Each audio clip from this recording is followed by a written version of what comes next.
నమస్తే, welcome to our channel. నేను మీ పద్మావతి. అసలు సనాతన ధర్మం అంటే ఏంటి? ఈ పదం ఎక్కడి నుంచి వచ్చింది? అసలు దీన్ని తీసుకొచ్చింది ఎవరు? అసలు సనాతన ధర్మం అని దేన్ని అంటారు? సరే, పోనీ ఉపవాసం అంటే ఏంటి? ప్రతి ఒక్కరు కూడా ఉపవాసం చేయండి అని చెప్తున్నారు కదా. మరి ఉపవాసం అంటే ఏంటి అనే అర్థాన్ని ఎవరైనా పూర్తి వివరణతో చెప్పారా? దీనికి సమాధానం లేదు. పోనీ దైవారాధన అంటే ఏంటి? దైవ సేవ అంటే ఏంటి? అసలు దీనికైనా అర్థం తెలుసా? ఈ రోజు ఇవన్నీ తెలుసుకునే ప్రయత్నం చేద్దాం. ఈ రోజు మనతో పాటు ప్రముఖ ఆధ్యాత్మికవేత్త మరియు జ్యోతిష్య పండితులు డాక్టర్ ముల్లపూడి సత్యనారాయణ గారు ఉన్నారు. ఆయనతో మాట్లాడి మరిన్ని విషయాలు తెలుసుకునే ప్రయత్నం చేద్దాం. మీరు కూడా చూసేసేయండి. నమస్కారం. నమస్కారం అమ్మా పద్మావతి. గురువు గారు, సనాతన ధర్మం అని ఇప్పుడు ప్రతి ఒక్కరు కూడా మాట్లాడుతున్నారు. ఈ మధ్య కాలంలో ప్రతి ఒక్కరికి ఇది ఫ్యాషన్ కూడా అయిపోయింది. అసలు సనాతన ధర్మం అంటే ఏంటి? ఈ పదం ఎక్కడి నుంచి వచ్చింది? అసలు సనాతన ధర్మం అని దేన్ని అంటారు? ఈ పదాన్ని అసలు ఉపయోగించచ్చా, ఉపయోగించకూడదా? సనాతన ధర్మము అంటే సనాతనలో రెండు పదాలు ఉన్నాయి. సన్, తన, ఆతన. సన్ అంటే ఎవర్ లాస్టింగ్, ఎప్పటి నుంచో వచ్చినటువంటిది. అది ఎప్పుడు ఉండేది absolute truth, ever lasting, ever green, ఎప్పుడు ఉంటుంది. ఇది సృష్టి మొదలు పెట్టినప్పటి నుంచి, అంటే ఏదైనా బాగా ప్రాచీన కాలం నుంచి ఉందనుకో, అది సనాతనమైంది రా అంటాం. అలాగే శివుడు సనాతనుడు రా అంటాం. సత్య సనాతన, శివుడు స్వరూపం ఏంటంటే సనాతన ధర్మం అని అంటున్నారు కదా, దాని స్వరూపం ఉంటుంది. అప్పుడు రాముడు ఉన్నాడు, రామో విగ్రహవాన్ ధర్మ. ఆయన స్వరూపం ఏంటి? ధర్మం యొక్క స్వరూపమే రాముడు అన్నమాట. రాముడి యొక్క స్వరూపమే ధర్మం. అంటే రెండు, రాముడు వేరు ధర్మం వేరు కాదు. రాముడే ధర్మము, ధర్మమే రాముడు. అలా మనము రూపం లేనటువంటి ఆ యొక్క ధర్మానికి ఒక రూపాన్ని కల్పించామనుకో, అదే రాముడు అన్నమాట. అలా ప్రాచీనత్వానికి ఒక రూపాన్ని ఇస్తే, ప్రాచీన రూల్స్, ప్రాచీన లా, కాస్మిక్ ఆర్డర్, అంటే విశ్వంలో ఉన్నటువంటి ప్రపంచంలో ఒక ఆర్డర్ ఉంది. ఇగో గ్రహాలు సూర్యుడి చుట్టూ తిరగాలి, ఒకదానికొకటి గురుత్వాకర్షణతో బైండ్ ఓవర్ అయి ఉండాలి. ఏమాత్రము ఒక్కటి బ్యాలెన్స్ తప్పినా, ఇప్పుడు దొమ్మర వాళ్ళు ఇలాగా తాడు మీద నడుస్తారు చూడు, చిన్నపిల్లల ఆట. ఆ తాడు మీద ఇలా పుల్ల పట్టుకొని నడుస్తారు. ఏమాత్రం ఆ తాడు మీద చిన్నపిల్లలు నడిచేటప్పుడు చిన్న బ్యాలెన్స్ తప్పినా కింద పడిపోతుంది. అలా సృష్టిలో ఎప్పుడైనా సరే ఒక ఆర్డర్ నియమించాడు. అది గ్రహాలు గురుత్వాకర్షణతో ఒకటొకటి బైండ్ ఓవర్ అయి ఉంటుంది. ఒక చిన్న గడ్డి లేకపోతే మర్రి చెట్టు పడిపోతుంది. అవును, వర్షాలు తుఫాన్లు వచ్చినప్పుడు ఇవి ఇక అంటే బ్యాలెన్స్ కోసము, ఈక్విలిబ్రియంతో ఈ సృష్టిని సృష్టించాడు. ఇప్పుడు మనం అనుకుంటాం, ఈ ముసలి వాళ్ళు అయిపోయారు కదా, ఇంక వీళ్ళు చచ్చిపోతే వీళ్ళ వల్ల ఉపయోగం ఏముంది, చచ్చిపోతే పోయే, లేకపోతే వీడికి తెలివి లేదు కదా, వీడెందుకు బ్రతకడం అని. కానీ ఇదంతా కూడా దోమ కుడుతుంది, మనల్ని హాని చేస్తుంది, ఇట్లాంటి విష వస్తువులు ఎందుకు, ఇవన్నీ కూడా అనుకుంటాం కదా. ఇవన్నీ కూడా ఉంటేనే సృష్టి బ్యాలెన్స్. దాన్ని చేసేదే దాన్ని కాస్మిక్ ఆర్డర్ అంటారు. ఆ కాస్మిక్ ఆర్డర్ని ఎవర్ గ్రీన్ గా, ఎప్పటికీ అబ్సల్యూట్ ట్రూత్ గా, అంటే శాశ్వతంగా, వాస్తవం, యథార్థత ఏంటి అన్నది ఎవరికి అర్థం కాదు సృష్టిలో. నువ్వు యథార్థం మాట్లాడు, నువ్వు ట్రూ మాట్లాడు, నువ్వు నిజం చెప్పు అంటారు. ఆ నిజమే ఈ యొక్క సనాతనం అనమాట. ఆ సంపూర్ణత అంటాం చూసావా, ఆ సంపూర్ణతే సనాతన ధర్మం. సో ఇందులో ఏంటంటే మనకి నిజము, మంచితనము, గుడ్, ట్రూ, తర్వాత కంప్లీట్ అన్నీ ఉన్నటువంటిది. ఇది వేద సంహితలో లేదు. ఇది వేద కాలం నుంచి ఉంది కానీ వేద సంహితలో లేదు. ఋగ్వేదంలో దీని ప్రస్తావన ఉంది, సనాతన ధర్మం. అండ్ మనం దీన్ని హిందూయిజంకి సినానిమ్గా, అంటే పర్యాయ పదంగా వాడతాం అన్నమాట దీన్ని. ఇది బుద్ధిస్ట్ మతంలో వచ్చింది. ఇది ధర్మ అనేటటువంటిది, సనాతన ధర్మ అన్నాం కదా, ధర్మ అనేటటువంటిది ధ్రియ అనేటటువంటి పదం నుంచి వచ్చింది, సాంస్క్రిట్ రూట్ వర్డ్ నుంచి. దాన్ని ఏమంటామంటే టు అప్హోల్డ్ అని అర్థం, అంటే పైకి తీసుకురావడము. అలాగే దేన్ని పైకి తీసుకురావడం? That which is inherent in something. ఎవరిలోన ప్రతి వాడిలో ఉన్నటువంటి బ్రహ్మత్వాన్ని, ప్రతి వాడిలో ఉన్నటువంటి టాలెంట్ ని, ప్రతి వాడిలో ఉన్నటువంటి ఒక కళ ఉంటుంది, దాన్ని బయటకు తీసుకురావడం. ఆత్మ ఉద్ధరణతే. ప్రతి ఒక్కడు ఎందుకు పుడతాడు? తన ఉద్ధరేత్ ఉద్ధరాత్మన, ఎవరిని వాడు ఉద్ధరించుకోవాలా. అదే సనాతన ధర్మం. కాబట్టి ఎంత చక్కగా చెప్పారు అసలు. అందువలన that which is inherent in something అన్నారనమాట. అందుకని మనం సన్ ఆతన అంటే హిందీలో తన్ అంటాం, eternal, everlasting, good, true, complete. ఇంక ఈ సంపూర్ణత అంతా ఏదైతే ఉంటుందో ఇంక ఈ యొక్క సనాతనం తప్ప మరొకటి ఏది ఉండదన్నమాట. రాముడు తప్ప, రాముడిని ధర్మం తీసేస్తే, రాముడిని అలా తీసేస్తే ధర్మం ఏది ఉండదు, రాముడే ధర్మం అలా వెళ్ళిపోతాడు. అలా సనాతనం అంటే అదనమాట. అండ్ ఇది బుద్ధిస్ట్ మహావాగ్గలో చెప్పబడింది. And it is mentioned in the section సుహాసియా సుత్తం అని ఉంటుంది అనమాట.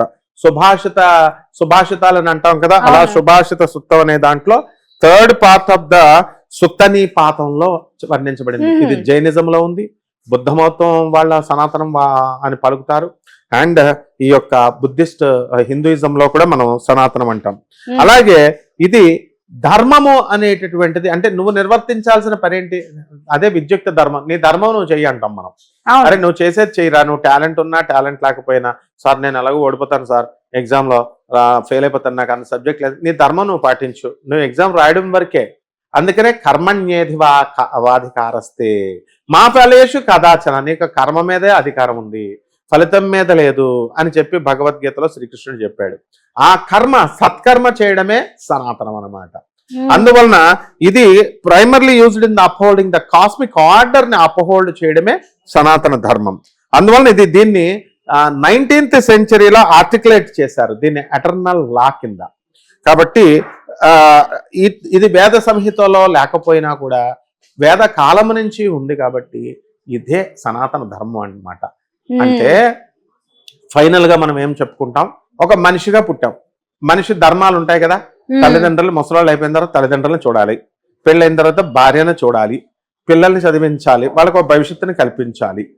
అలాగే తాను పుట్టినందుకు తాను ఉద్ధరించబడాలి, తన ఆత్మ ఉద్ధరించబడాలి, ఈ జనన మరణ సైకిల్ నుంచి బయటికి వెళ్ళిపోవాలా. అలాగే వీళ్ళ పిల్లల్ని, భార్యని, అందరినీ కూడా ఈ యొక్క జనన మరణ సైకిల్ నుంచి బయటికి తప్పించాల. అందుకని ఇదే సనాతన ధర్మం. ఎవరి ధర్మాలను వాళ్ళు నిర్వర్తించడమే సనాతన ధర్మం. ఎంత చక్కగా చెప్పారు నిజంగాను.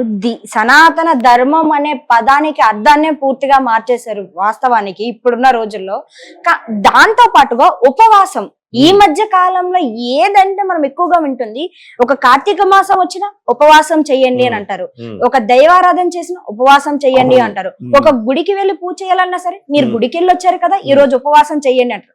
మరీ ముఖ్యంగా ఈ రోజు మనం మాట్లాడుకోబోయేది ఉపవాసంతో పాటు మీరు పళ్ళు తినండి, పాలు తాగండి, మీ శక్తి కొలిది ఆహారం తీసుకోండి, కానీ ఉపవాసం చేయండి. ఉపవాసం అంటే ఏంటి? ఇవన్నీ తినేసి ఉండడం ఉపవాసం అంటారా? మరి ఉపవాసం అనే దానికి అసలు అర్థం ఏంటి? అవును, మామూలుగా ఇప్పుడు కార్తీక మాసంలో శివుడికి ఉపవాసం చేసేయండి అంటారు, జాగరణ చేసేయండి అంటారు.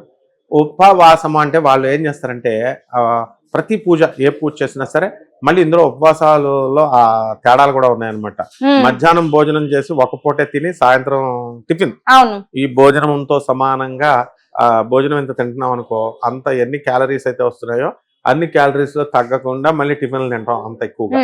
సో ఎక్కడ కూడా మానవుడు కాంప్రమైజ్ అవ్వడు. నేను ఉపవాసం చేస్తున్నాను అంటాడు అని ఫ్రూట్స్ గిట్స్ మొత్తం అన్ని లాగించేస్తాడు. కాబట్టి ఇది కాదు ఉపవాసం అంటే. ఉప అంటే దగ్గరగా, వాసము అంటే వసించుట, నివసించుట. అంటే ఆ రోజు ఏ రోజు కనీసం 30 రోజుల్లో మనము భగవంతుడికి దగ్గరగా మనం ఆలోచనలు అనేవి ఉండవు. ప్రాపంచిక విషయాల మీద పోతాయి, విషయాసక్తి ఉంటుంది. అంటే నా డ్యూటీ ఏం చేయాలా, నా పిల్లలు ఏం చేస్తున్నా, నా పిల్లలు ఏం చేస్తున్నారు, నేను ఈ రోజు ఎక్కడికి వెళ్ళాలా, ఫ్రెండ్స్ పార్టీలకు వెళ్ళాలా, ఇలా రకరకాలుగా ఆలోచిస్తుంది మనసు. ఆ రోజులను వాటిని స్తంభింపచేసి మన యొక్క మనస్సుని భగవంతుడికి మాత్రమే కేటాయించడాన్ని ఉపవాసం అంటారు. ఎంతసేపు కృష్ణుడి గురించి ఆలోచించడం, భగవంతుడి గురించి ఆలోచించడం, సేవ చేయాలా, అట్లా దాన్ని దగ్గరగా ఆ రోజైనా దగ్గరగా నివసించడాన్ని to spend with God, to think of God, to దేవుడితో చాటింగ్ చేయడం, దేవుడితో మాట్లాడడం, ఫోన్ చేసి దేవుడితో మాట్లాడడం. సంహావ్ ఇప్పుడు మనుషులతో ఎలా అయితే చేస్తున్నామో అలా ఇప్పుడు దాన్ని ఉపవాసం అంటారు. ఇప్పుడు అందరూ చూడు దేవుడు నాకు కనబడుతున్నాడు, దేవుడితో నేను చాటింగ్ చేస్తున్నాను అంటారు. వాళ్ళు మామూలుగా చెప్తున్నారు కానీ మనం నిజంగానే చేయొచ్చు. ఎలా అంటే దేవుడితో మనము దగ్గరగా ఉండడం. ఇకపోతే భోజనము ఎందుకు తగ్గిస్తాము అని అంటే, ఇప్పుడు పూజలు చేసేటప్పుడు మనం మార్నింగ్ పూజలు చేస్తాం, మధ్యాహ్నం చేస్తాం. చూడండి, భోజనం చేస్తే నిద్ర వస్తుంది. నిద్ర రాకుండా మితాహారాన్ని ఎందుకు తీసుకోవాలంటే, బాడీలో మితాహారం తీసుకుంటే కొన్ని సిక్రిషన్స్ ఆగి కొన్ని గ్లాండ్స్ నుంచి మనము మత్తు అనేటటువంటిది రాకుండా ఉంటుంది. నెక్స్ట్ రెండవది ఏంటంటే, ఈ భోజనం చేసి నేను క్లాస్లో ఏం చేసేవాడిని, మధ్యాహ్నం రైల్వే మిక్స్డ్ హై స్కూల్ రాజమండ్రిలో క్లాసు వింటుంటే బ్రహ్మాండంగా చెప్పేవాడు మా NS master, natural science master. నాకు నిద్ర వచ్చేది, జట్టు పిక్కునేవాడిని ఇలాగ నిద్రపోవడం. ఏంట్రా చేస్తున్నావు అని వచ్చి కొట్టేవాడు మళ్ళీ సరదాగా ఆయన కూడా. సో ఇలా భగవంతుడికి ఉపవాసం అని సైంటిఫిక్ గా ఎందుకంటారంటే, ఈ అసలు ఏకాదశి రోజున ప్రతి ఒక్కళ్ళు కూడా ఉపవాసం చేయాలి కంపల్సరీ. నెలకు 2 సార్లు వస్తాయి, అందుకే ఏకాదశి రోజున ఉపవాసం అని పెట్టారు. ఆ రోజున నిర్జల ఉపవాసం చేయాలి, వితౌట్ వాటర్, ఓపిక ఉన్న వాళ్ళు. ఎందుకనంటే మిషన్, ఇప్పుడు ఏదైనా సరే ఒక మిషనరీని తీసుకో, మోటార్ అయినా ఏదైనా 24 అవర్స్ రన్ అయితే హీట్ ఎక్కుతుంది చూడు. బైక్ అయినా సరే 24 అవర్స్ కనుక నడిపితే కార్ అయినా సరే వేడెక్కుతుంది. అప్పుడు మనం రెస్ట్ ఇస్తాం కొంచెంసేపు చల్లబడేదాకా. అలా కాకుండా మనం కంటిన్యూస్ గా కనుక చేస్తే బండి ఎక్కడో చోట ఆగిపోతుంది. అదే విధంగా హ్యూమన్ బాడీ కూడా ఒక మిషన్, కొన్ని లక్షల నరాలతో కూడుకుని సిస్టమ్తో రన్ అవుతుంది. అప్పుడు ఇది వేడెక్కుతుంది. వేడెక్కినప్పుడు రోజు తింటున్నాము ఎక్స్క్రిషన్, ఇలా చేస్తుంటే ఆ సిస్టమ్ ఏమవుతుందంటే వేడెక్కి స్టాప్ అయిపోతుంది. తొందరగా చనిపోతారు. ఉపవాసాలు చేయకపోతే తొందరగా చనిపోతారు. ఎందువల్లంటే బాడీకి రెస్ట్ ఇవ్వాలి. అందుకోసము నెలలో 2 సార్లు ఏకాదశి రోజున కంపల్సరీ నిర్జల ఉపవాసం చేయాలి. చేయడం వల్ల బాడీకి రెస్ట్ ఇస్తాము. అప్పుడు రిస్టోర్ అవుతుంది బాడీ ఎనర్జీస్ మళ్ళీ. ఎలాగైతే ఇప్పుడు నిద్ర అనేటటువంటిది మనం రోజు రాత్రులు ఎందుకు పడుకోవాలంటే సిస్టమ్, అది భగవంతుడు సృష్టిలో సిస్టమ్, అది బాడీ రీఛార్జ్ అవుద్ది మళ్ళీ. ఏ విధంగా అయితే ఫోన్ బ్యాటరీ డౌన్ అయిపోతే రీఛార్జ్ పెడతామో సెల్ ఫోన్ కి, ఆ విధంగా బాడీ పడుకున్నప్పుడు 1 గంట సేపు పడుకుంటారు పెద్దవాళ్ళు మధ్యాహ్నం, అప్పుడు మళ్ళీ బాడీ రీఛార్జ్ అవుతుంది. అదే విధంగా 24 అవర్స్ ఎక్కువ యూజ్ చేయడం వల్ల ఏమవుతుందంటే మిషన్ పాడైపోతుంది. కాబట్టి మనము దానికి రెస్ట్ ఇవ్వడం వల్ల మళ్ళీ మన బాడీలో ఈ యొక్క డైజెషన్ సిస్టమ్ అంతా కూడా, digestive system and complete constitution అంతా కూడా బాగుంటుంది లోపల అని చెప్పి ఇంగ్రీడియంట్స్ అంతా కూడా తీసుకోవడము, ఆ మెకానిజం అంతా కూడా కరెక్ట్గా ఎలా బ్యాలెన్స్ ఉండాలో అలా ఉంచడం కోసం, సేఫ్ సైడ్ కోసం ఉంచడం కోసము మన బాడీ సేఫ్టీ కోసం ఈ ఉపవాసం అనేటటువంటిది నిర్మించారన్నమాట. ఇది యాక్చువల్ అర్థం. అంతేగాని మన ఇష్టం వచ్చినప్పుడు ఉపవాసం అని చేసేయడం, ఏదో ఒక వారం, ఒక్కొక్కళ్ళు వారంలో 4-5 సార్లు కూడా ఉపవాసం చేసేవాళ్ళు ఉన్నారు. ఇప్పుడు సోమవారం ఒక శిష్యుడు ఉండేవాడు నాకు, సార్ సోమవారం శివుడు, మంగళవారం సుబ్రహ్మణ్యేశ్వర స్వామి, ఇలా వరుస పెట్టి వారం రోజులు మా ఆవిడ ఉపవాసం అని చెప్పి నా దగ్గరికి రావట్లేదండి, అందువల్ల నేను డైవర్స్ ఇచ్చేద్దాం అనుకుంటున్నాను. నిజమే, మరి అలా అంత చాదస్తంగా చేయకూడదు. 15 రోజులకు ఒకసారి ఉపవాసం, ఏకాదశి ఋషులు నిర్ణయించారు దీన్ని. అందువల్ల దాన్ని బ్రేక్ చేసే, ఉపవాసాన్ని బ్రేక్ చేసే పద్ధతి కూడా చెప్పారు. మర్నాడు ద్వాదశి రోజున అన్నం తినేయకూడదు. ఎప్పుడు ఉపవాసం చేసినా మర్నాడు ఏం చేయాలంటే వేడి నీళ్ళు కాసుకొని, ఆ వేడి నీళ్ళలో ఉప్పు వేసుకొని, నిమ్మకాయ పిండుకొని ఆ నీళ్లు తాగాల బాగా 2-3 గ్లాసులు. తాగినప్పుడు జాడించి కొడుతుంది విరోచనాలు కొట్టిన తర్వాత మళ్ళీ దీన్ని స్టాప్ చేయాలి. ఒక బనానా తినాలా, స్టాప్ అయిపోద్ది. ఆ తర్వాత మనం ఏం చేస్తాము, నూనె తక్కువ వేసుకొని కిచిడి వండుతాము. ఆల్ వెజిటబుల్స్ లీవ్స్ తో, బియ్యంతో కిచిడి కలిపేసి దాన్ని తింటే అప్పుడు బ్రేక్ అవుతుంది. ఈ మధ్యలో ఫ్రూట్స్ కూడా మర్నాడు అరటిపండు తిన్న తర్వాత కొంచెం ఫ్రూట్స్ కూడా తింటాం అనమాట కిచిడి ముందు. ఈ విధంగా చేస్తేనే బాడీ ఇమ్యూన్ సిస్టమ్ రెస్టోర్ అవుతుంది. అలా కాకుండా మన ఇష్టం వచ్చినట్టు మనం ఉపవాసం చేసేసి మంచి మటన్లు చికెన్లు తినేస్తే ఇమ్యూన్ సిస్టమ్ దెబ్బతింటుంది అమ్మా. ఇది విధానం. మరి గురువు గారు